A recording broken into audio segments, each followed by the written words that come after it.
Ndugu zangu, kabla ya uchaguzi tulipata kusikia katika vyombo vya habari, katika mitandao ya kijamii, mahamasisho ya kitu kinachoitwa maandamano, kitu ambacho kwa namna ya kipekee tuliona kwamba lugha ambazo zinazoashiria kwamba uchaguzi hautokuwepo, lugha ambazo zinazoashiria kwamba kutanuka. Sote ni mashahidi, matukio haya kabla ya uchaguzi tulipata kuyasikia. Lakini matukio haya yalikuwa ni ishara na dalili ya uvunjifu wa amani nchini. Wapo baadhi ya viongozi wa dini walikemea, wapo baadhi ya viongozi wa dini walinyamazia, viongozi wa serikali walikemea na mfano wa hayo.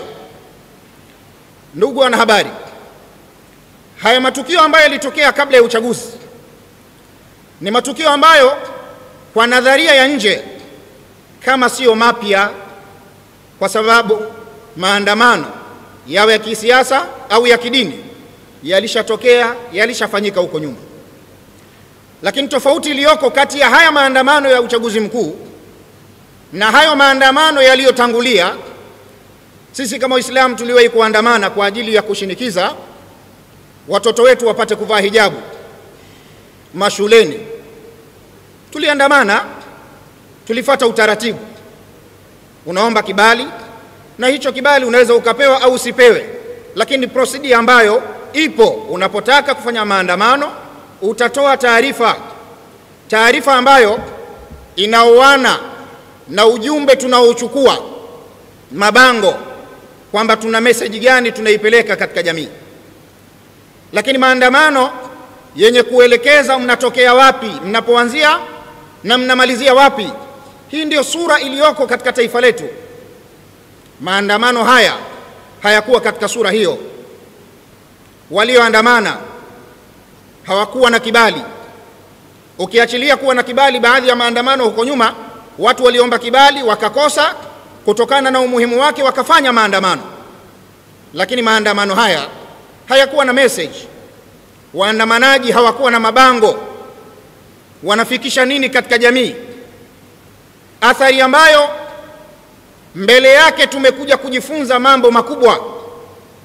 Maandamano haya, waandamanaji wametoka wakiwa na mawe, waandamanaji wametoka wakiwa na vipande vya nondo, vitu vyenye ncha kali, wanapiga vioo vilivyoko katika miundombinu ya serikali barabarani, wanashambulia magari ya kijamii na yale ambayo yaliyokuwa ya umma. Sura hii imetuletea picha tofauti ambayo sisi kama jamii, tukiwa kama umoja wa hadhiri wa Kiislamu Tanzania, tunakuja sasa tuwakumbushe ndugu zetu matukio haya na yanayoendelea hayakuwa mazuri, hayakuwa na afya kwa mustakbali wa taifa letu. Maandamano haya yamekwenda mbali. Tumeshuhudia katika vyombo vya habari mpaka maroli yaliyobeba bidhaa za kibiashara kama mbao, anazuiwa dereva, wanachukua mafuta wanatia kwenye mbao, wanataka kuwasha. Hebu tafakari ndugu yangu Mtanzania, huyu mfanyabiashara wa mbao amezuia haya maandamano sehemu gani? Au amemkwaza anayetaka kuandamana kupitia wapi? Lakini tumeshuhudia wafanyabiashara mbaya zaidi, wengi wao ni wafanyabiashara wa Kiislamu, sheli zao sio moja zimechomwa moto. Hii haina afya, haikukaa vizuri, haina rekodi katika maandamano yaliyotangulia, sio ya kidini wala sio ya kisiasa. Lakini baada ya kutokea haya, ndani yake yakatokea maafa makubwa.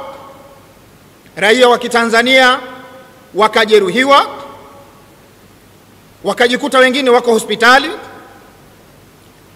wengine wakiwa wamewekewa dripu, na wakielezwa taharuki iliyowakuta huko mtaani kwa mabomu yaliyopigwa, na mpaka anafika hospitali anauliza mara mbili, kwani kiliendelea nini baada ya tukio fulani.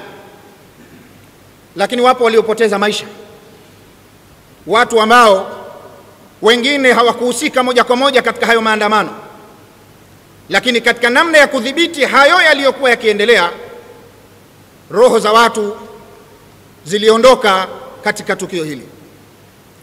Sasa katika jumla ya matukio yaliyotokea, sisi kama Umoja wa Wahadhiri wa Kiislamu Tanzania tunatumia fursa hii kwanza kutoa pole kwa wote walioathirika na matukio haya.